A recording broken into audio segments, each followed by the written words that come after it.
Les autorités ukrainiennes ont déclaré vendredi que près de 1 100 000 personnes, dont 84 000 enfants, devaient être évacuées des zones de front du pays, principalement dans l'est de l'Ukraine.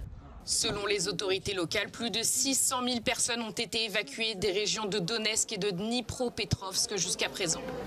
З Добропілля, потім зараз евакуюється основна маса людей, проживали у Білозерське. Людина тут може бути, це 5 днів. Грошова допомога, юридична допомога, психологічна, звісно, допомога.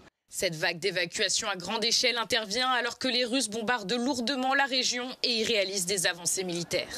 Пришла с рынка, прилетела ракета, снесло полдома, и все на меня обрушилось. Закрытый перелом с освещением. Теперь рука не действует, потому что надо операцию.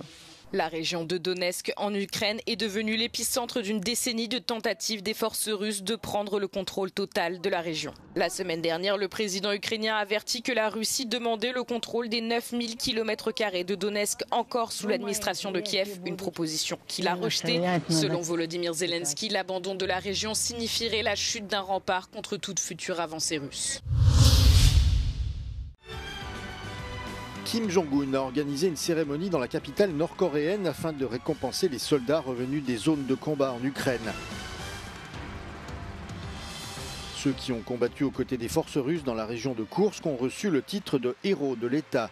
Kim a également placé des médailles à côté des portraits des soldats nord-coréens tombés sur le champ de bataille, décrits par les médias d'État comme des martyrs.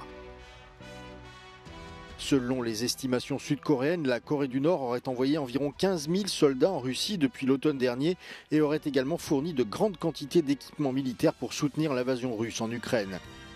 Les responsables sud-coréens ont exprimé leur inquiétude quant au fait que la Corée du Nord pourrait recevoir une aide économique dont elle a grandement besoin et des technologies militaires de pointe en échange de son soutien à la guerre, ce qui pourrait à son tour renforcer la menace posée par le programme d'armement nucléaire de Kim Jong-un.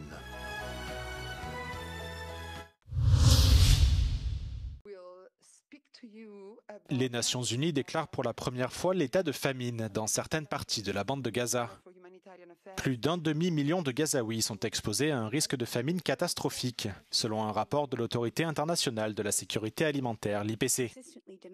Les Nations Unies ont averti vendredi que la situation risque de s'étendre à l'ensemble de la bande de Gaza, si Israël ne lève pas les restrictions imposées à l'aide humanitaire. It is a famine. The Gaza famine. It is a famine that we could have prevented if we had been allowed.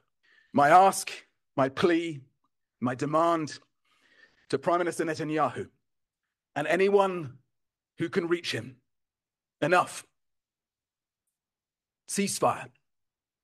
Le rapport de l'IPC fait suite à des mois d'avertissement de la part des organisations humanitaires qui déplorent des pénuries généralisées de nourriture et de produits médicaux dans l'enclave palestinienne.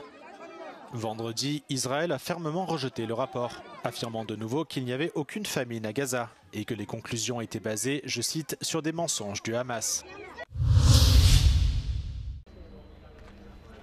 Pedro Sánchez annonce la création d'une nouvelle commission interministérielle sur le changement climatique, alors que l'Espagne est confrontée à l'une des pires saisons d'incendie de son histoire.